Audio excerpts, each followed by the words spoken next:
Look, I have been working customs at Port Vexeron for 17 cycles now, and let me tell you something, I have seen every kind of idiot, smuggler and self-important merchant this side of the Andromeda Gateway. My name is Voss, and before you ask, no, I do not enjoy my job. Yes, I am aware my attitude needs adjustment. No, I will not be adjusting it today, thank you very much. The morning shift started like any other boring rotation. Coffee, terrible. Lighting, flickering again. My supervisor, Thex, breathing down my neck about quotas, standard operational nightmare.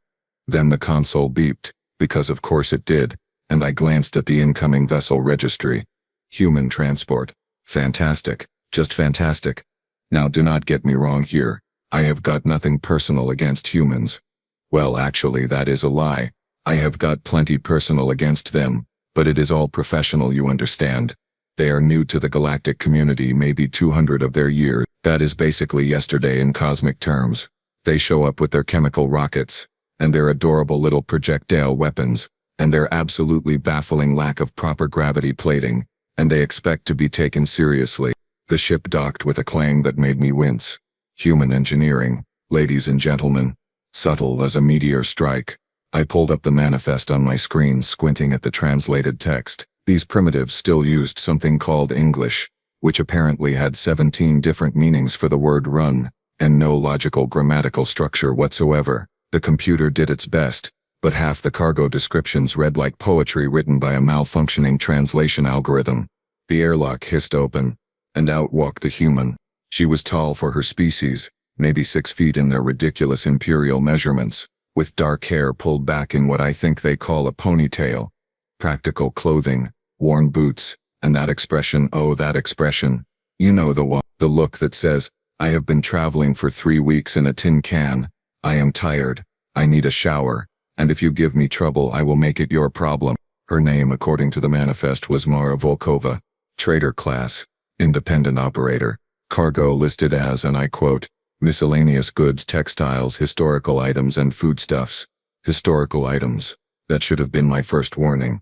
Welcome to Port Vexeron, I droned, not bothering to hide my enthusiasm or lack thereof. Please place all personal items and cargo samples on the scanning platform for standard inspection. This will take approximately 15 minutes of your time, possibly longer if you are carrying anything stupid. Mara raised an eyebrow. Stupid? Contraband, dangerous materials, unlicensed biological matter, weapons above class 7, that sort of thing. I explained, waving a manipulator appendage vaguely at the scanner. You know, stupid. She actually smiled. Humans do that when they are amused, apparently. Terrifying creatures. Right, she said, her accent thick with something called Slavic roots, whatever those were. I will put my bag down. One moment. She swung a worn leather satchel onto the platform and I activated the scanner. That was my second mistake. The first was waking up this morning. The scanner hummed to life, doing its usual thing. Green light swept across the bag's contents, cataloging everything with efficient precision. Standard clothing. Check. Some kind of data pad. Check. Ration bars that looked absolutely disgusting. Check. A small folded photograph, which was weirdly sentimental, but whatever. Check. Then the scanner hit something metallic, and every alarm in the entire bay decided to scream at once. Red lights flooded the inspection area. The scanner's pitch went from a gentle hum to a shrieking wail that made my ear membranes want to file for divorce from my head. Emergency protocols kicked in. Blast shields started dropping, and somewhere in the distance I heard Thex yelling something incomprehensible over the noise. What is happening? I slapped the console, because that always works in the movies, right? Wrong. The alarms got louder. Computer report. What did you find? The main screen flickered, and text started scrolling across in that ominous red font that usually meant someone was smuggling antimatter or live singularity. My 3 hearts, yes 3, deal with it, started doing gymnastics in my chest. Alert. Alert. Legendary class artifact detected. Composition analysis complete. Meteoric steel. Fusion forged. Molecular structure impossible by modern standards. Classification legendary tier material. Estimated value cannot be calculated. Recommended action. Immediate containment and specialist consultation. I stared at the screen, then at the bag, then at Mara, who was standing there looking mildly concerned about all the noise but not, actually worried. Computer, I said slowly, carefully, like I was talking to a particularly stupid child. Run the scan again. Your circuits are obviously melting. Scan repeated, results identical. Legendary meteoric steel confirmed. The alarms were still going. I slammed the emergency silence button and blessed quiet fell over the bay like a blanket. Well, relative quiet. My ears were still ringing. Okay, I said, forcing my voice to stay level. Okay, Miss Volkova. I am going to need you to very carefully, very slowly, tell me what exactly you are carrying in that bag that is making my scanner have a complete mental breakdown. Mara blinked. My knife. Your knife. Yes, my knife. Is there problem? I gestured at the screen, where legendary meteoric steel was still flashing like a deranged advertisement.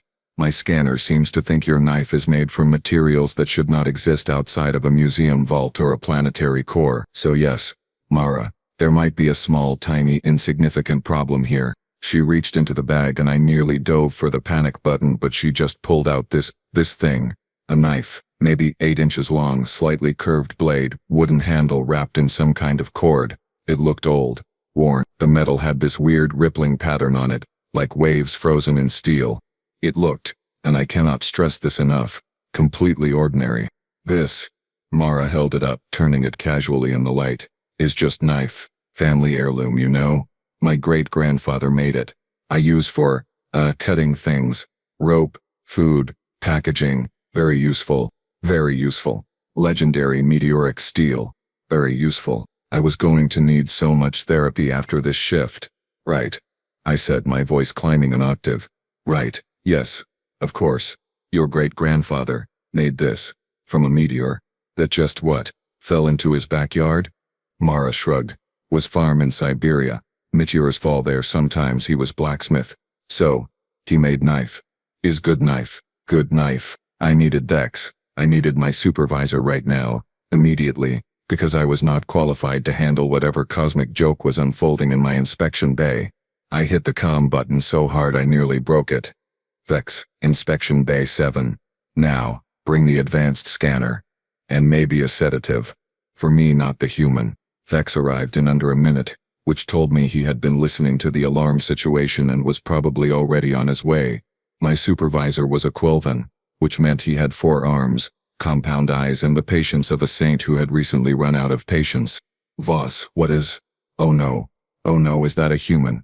He stopped dead in the doorway, staring at Mara, then at the knife in her hand, then at my screen, which was still flashing legendary meteoric steel like a broken advertisement sign. Yes, Thex, that is a human. She has a knife. The scanner says it is made of impossibly rare materials forged in ways we cannot replicate. She says her grandfather made it, in Siberia, wherever that is. I am having a day. Vex approached slowly.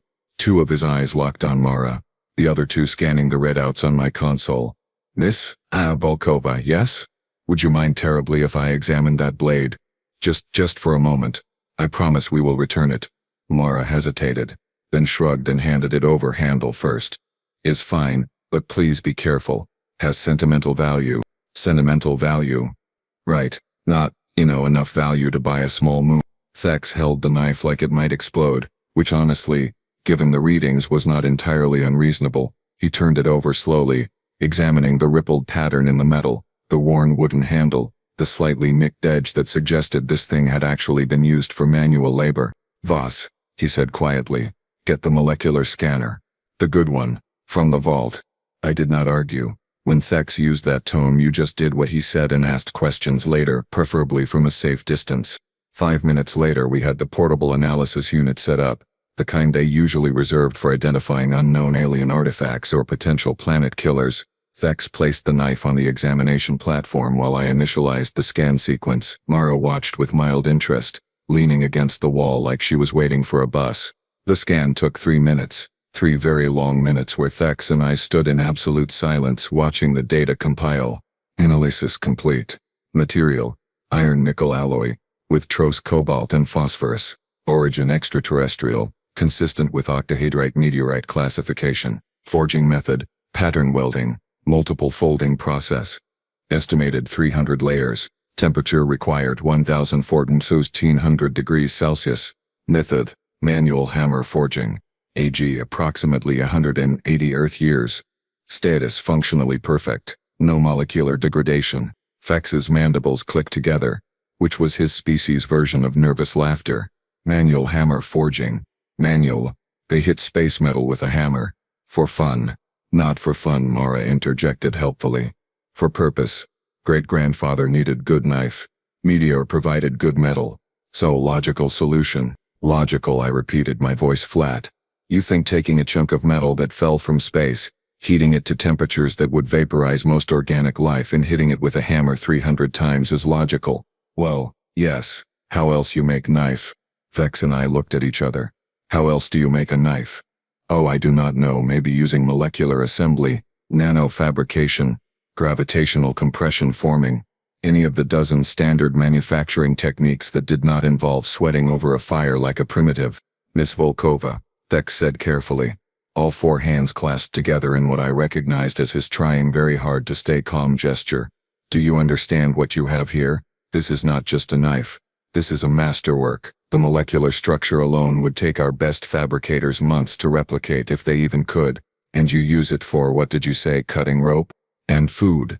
Very good for salami. Very good for salami. I felt something break inside my brain. Not painfully. Just a little snap. Like a wire giving up. How many humans, I asked slowly, have items like this?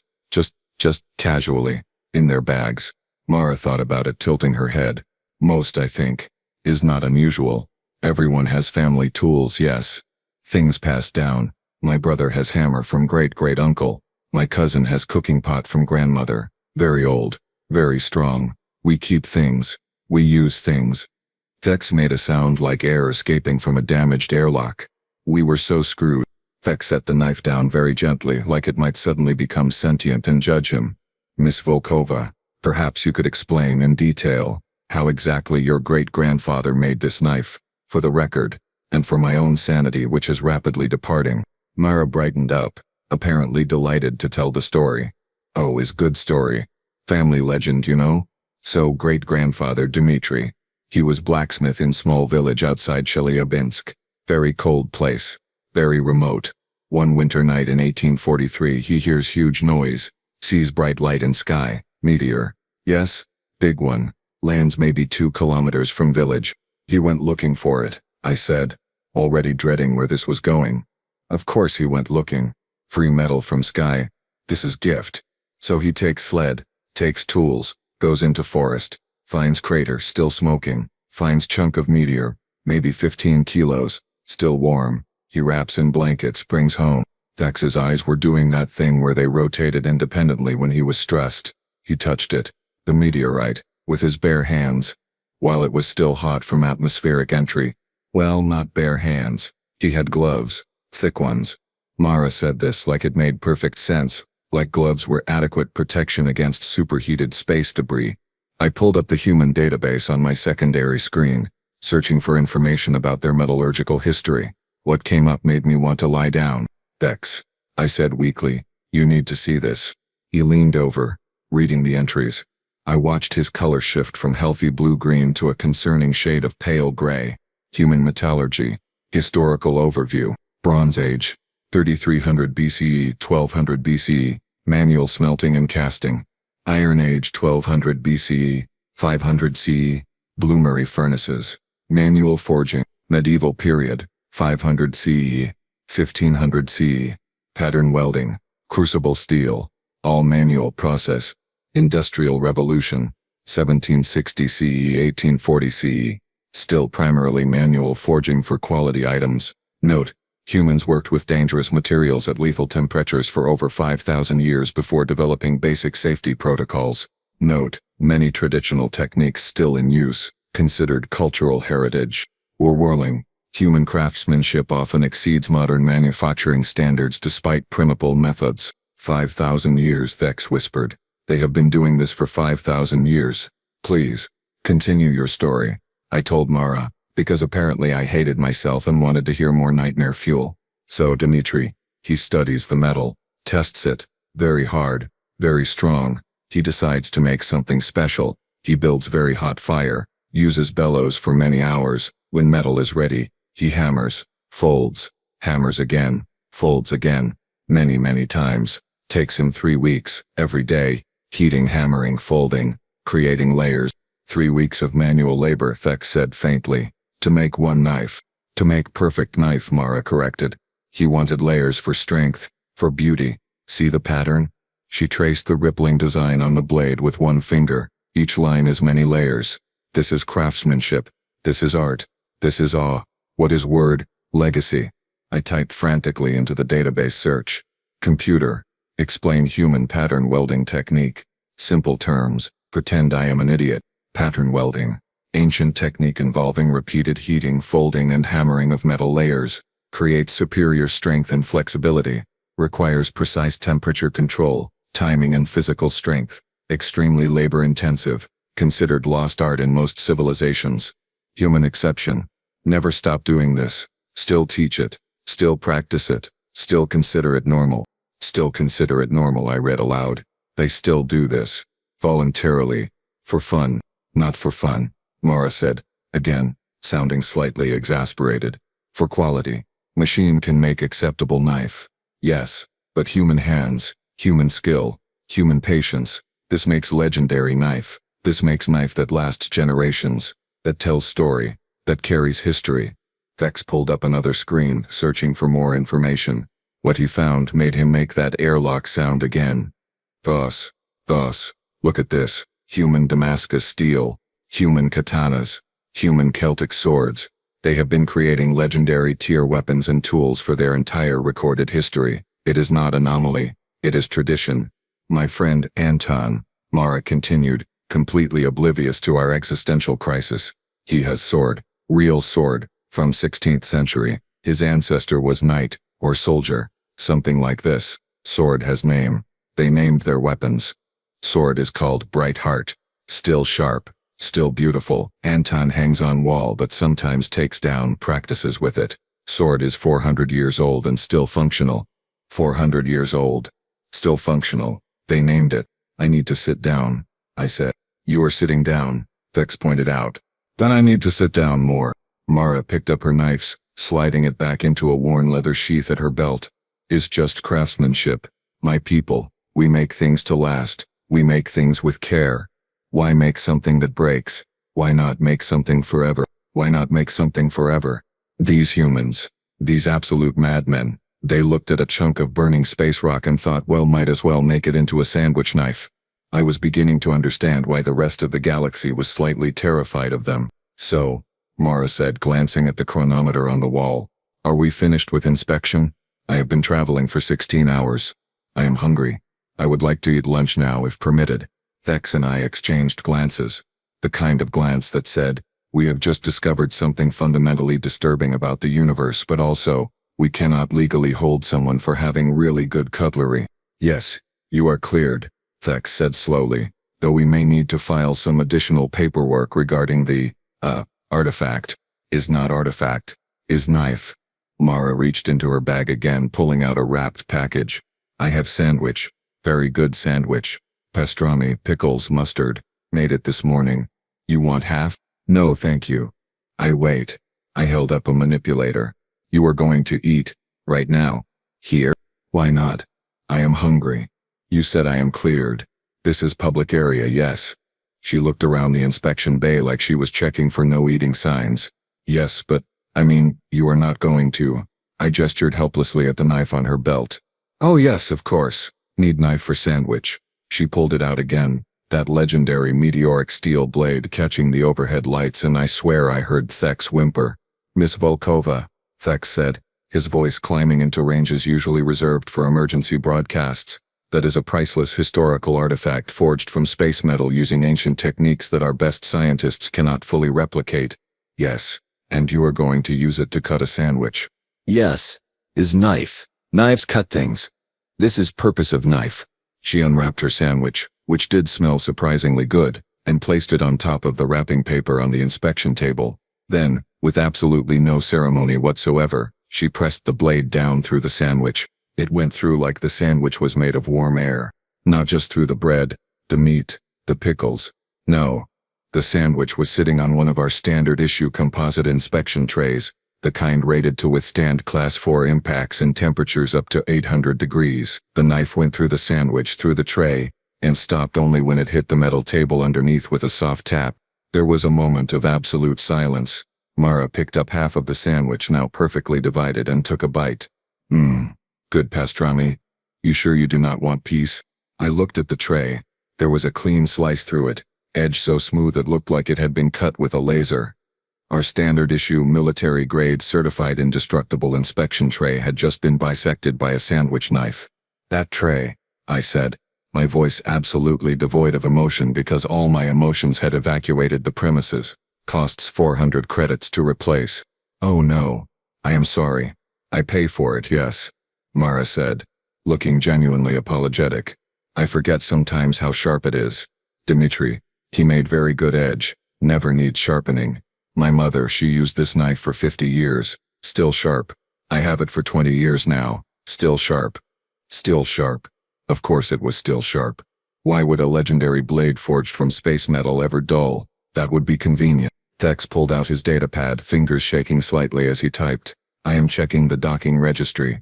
How many other humans are currently in port? Why? I asked, though I already knew the answer and dreaded it. Because if they all carry items like this, we need to know. For safety reasons, and insurance purposes, and my mental health. The registry showed 7 other human vessels currently docked, 3 cargo haulers, 2 passenger transports, 1 mining ship, and a small personal yacht. I am going to check the security footage from the main concourse, Thex said, pulling up the camera feeds. Just to see. We watched. Oh, we watched. Camera 3 showed a human man at a food vendor, pulling out a small folding knife to spread something on bread. The vendor's scanner, visible in the corner of the frame, was flashing yellow alert warnings. The human did not notice. Camera 7 caught a human woman opening a package with what looked like a simple box cutter. The blade gleamed with that same telltale ripple pattern. She tossed the packaging aside and walked on, whistling. Camera 12. Oh God, Camera 12. A human in mechanic's overalls was tightening a bolt on a piece of equipment using a wrench that looked like it had been through a war. Our materials database pinged automatically, identifying the wrench as high-carbon steel, hand-forged, approximately 90 years old. The human finished the job, tossed the wrench back into a tool bag that probably contained enough legendary artifacts to fund a small colony, and headed toward the cafeteria. They all have them, Thex said hollowly. They all just carry these things around. Use them for lunch, for repairs, for opening boxes. Mara finished her sandwich, wiped the knife carefully on a napkin, and slid it back into its sheath. Is good knife. Why not use good knife? You have saying in your language, yes. About right tool for right job. We do, I confirmed. But usually the right tool is not a legendary artifact worth more than my annual salary. Worth is subjective, Mara said, philosophically. To me, knife is worth memories of great-grandfather I never met, worth stories from grandmother about old country, worth knowing that when I need to cut something, anything, it will cut. Value is not always in credits.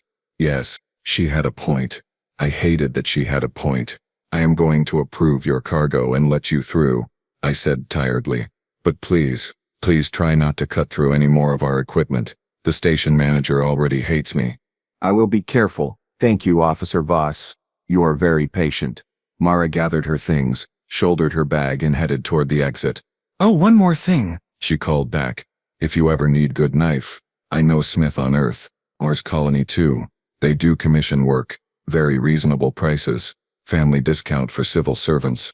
She waved and disappeared into the crowd of the main concourse. Thex and I sat in silence for a long moment. I am updating the customs protocols, he finally said. New category, human artisan goods. Approach with caution and existential dread. Make sure you include a note about the sandwiches, I added. What about the sandwiches? They apparently require legendary blades to cut them properly. This seems important. Thex actually laughed. It sounded slightly unhinged. We were going to need so much therapy. We should check, Thex said after a long moment of staring at the sliced inspection tray. We should check the other human cargo, just to be sure. For the reports. I agreed, though we both knew it was really because we needed to know exactly how deep this rabbit hole went. Rabbit hole. That was a human idiom I had learned last cycle. They had many idioms involving animals. It was disturbing how many involved violence. Vex pulled up the cargo manifests for the other human ships. Let us start with something simple. The passenger transport, vessel registration HTR 449. They have standard luggage declared. Let us scan a few bags at random. We accessed the cargo bay scanner remotely, selecting 3 bags at random from the human passenger section. The scan initialized, and I watched the readout with the enthusiasm of someone expecting to find a bomb. Bag 1. Clothing, toiletries, a book, actual paper book, because humans still used those, and oh perfect, a small metal pot with a lid. Analysis, cast iron cookware, carbon steel content. Age, approximately 60 years. Condition, perfect seasoning layer. Molecular structure enhanced through repeated heating cycles. Effective heat distribution 98.7% efficiency, comparable to modern thermal distribution systems. Note, this should not be possible with primitive casting methods. A cooking pot, Vex said. A 60-year-old cooking pot has better thermal properties than our standard issue galley equipment. Maybe it is an anomaly, I suggested weakly. Bag 2. More clothing, something called a thermos, which apparently kept liquids hot or cold through what I can only describe as witchcraft. A datapad and a small leather pouch containing, let me check, yes, sewing needles. Analysis. Steel needles. Hand-forged. Varying sizes. Age. Approximately 40 years. Tensile strength. Exceeds modern fabricated equivalents by 23%. Wear patterns indicate continuous use. No structural degradation. Sewing needles, I said. They hand-forged sewing needles that are stronger than the ones we manufacture with precision equipment. Next bag. Vex said grimly. I need to know how bad this is. Bag 3 was apparently owned by someone named Chen Wei. Occupation listed as engineer. The bag contained technical manuals, spare clothing, protein bars that looked like compressed sadness, and a leather roll containing tools. Oh no! Oh no. Analysis. Tool set. Mixed materials. Ages ranging from 15 to 85 years contain screwdrivers, hand-forged chrome vanadium steel, pliers, high-carbon steel, ergonomic handle modification, adjustable wrench, hand-forged owner's name engraved Chen grandfather, 19 measuring tape, spring mechanism still functional after 30 years, and small hammer tool steel head, hickory handle, perfectly balanced. Overall assessment, professional-grade tools maintained across multiple generations. Quality exceeds modern manufacturing standards. Several items classify as artifact tier. His grandfather's wrench, Vex said, reading the notation. From 1958. That is what, over 200 years ago in human time. About 170 years, I corrected, doing the math. And he still uses it. For actual engineering work. In space. We checked the mining ship next. Their cargo manifest included standard drilling equipment or samples for trade. And personal effects. The personal effects included something called a cast iron skillet. Age unknown but estimated over a century old based on the manufacturing marks. Still in perfect working condition. There was also a toolbox containing hand tools that made our scanner have what I can only describe as an appreciative fit. The small yacht, registered to someone named Park Ji-woo, had a tea set. A simple ceramic tea set. Handmade. Approximately 80 years old. Still perfectly functional and apparently used daily based on the residue patterns. They inherit everything, Vex said slowly, the realization dawning. They do not buy new tools. They inherit them. They maintain them. They use them for lifetimes, multiple lifetimes, and pass them down. And they make them by hand, I added, with fire and hammers, and apparently sheer determination. No fabricators, no molecular assembly, just skill and time and effort. One of the cargo haulers had kitchen equipment in the crew quarters, a knife set, various pots and pans, all showing decades of use and zero degradation. Another had a tool chest containing implements that ranged from 15 to 100 years old, every single one maintained to perfection. Voss, Vex said quietly, we have been processing human cargo for 6 months now. How many of these items have we been waving through because they looked old and used and harmless? I checked the logs. My stomach, well, the organ that served a similar function, dropped. All of them. We have been clearing artifact tier equipment as personal effects because it looked like junk. It is not junk. No, it is very much not junk. A message popped up on my console. Another human ship requesting docking clearance. Cargo manifest listed personal effects, trade goods and household items. Household items. I looked at Dex. He looked at me. I am going to need a drink, he said. You do not drink.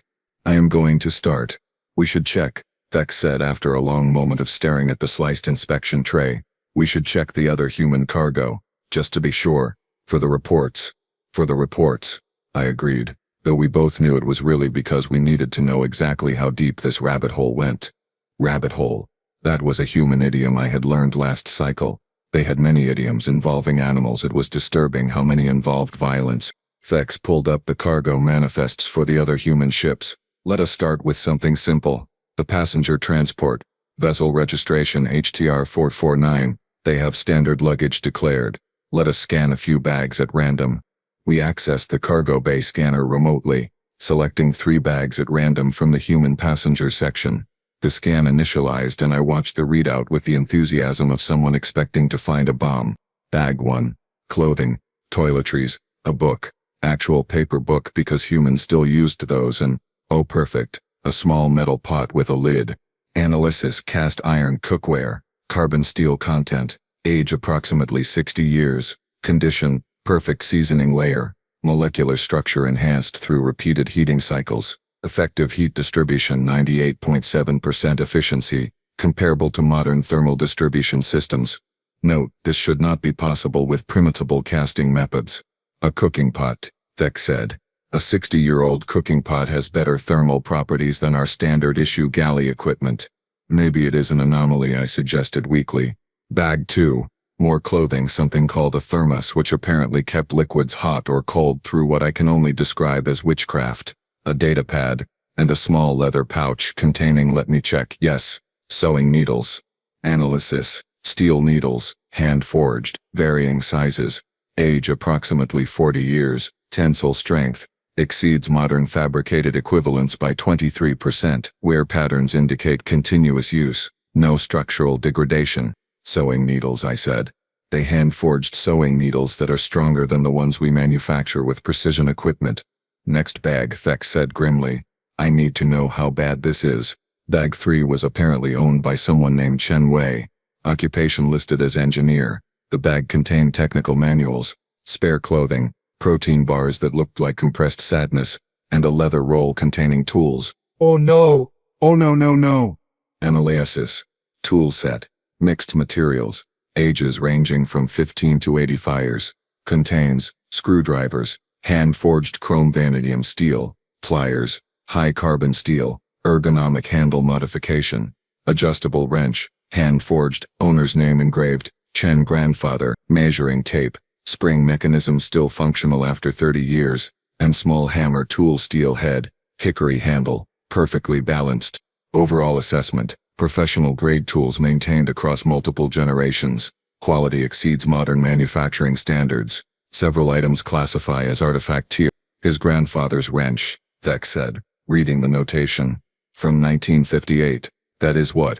Over 200 years ago in human time. About 70 years, I corrected, doing the math. And he still uses it. For actual engineering work. In space. We checked the mining ship next. Their cargo manifest included standard drilling equipment, ore samples for trade, and personal effects. The personal effects included something called a cast iron skillet, age unknown but estimated over a century old based on the manufacturing marks. Still in perfect working condition. There was also a toolbox containing hand tools that made our scanner have what I can only describe as an appreciative fit.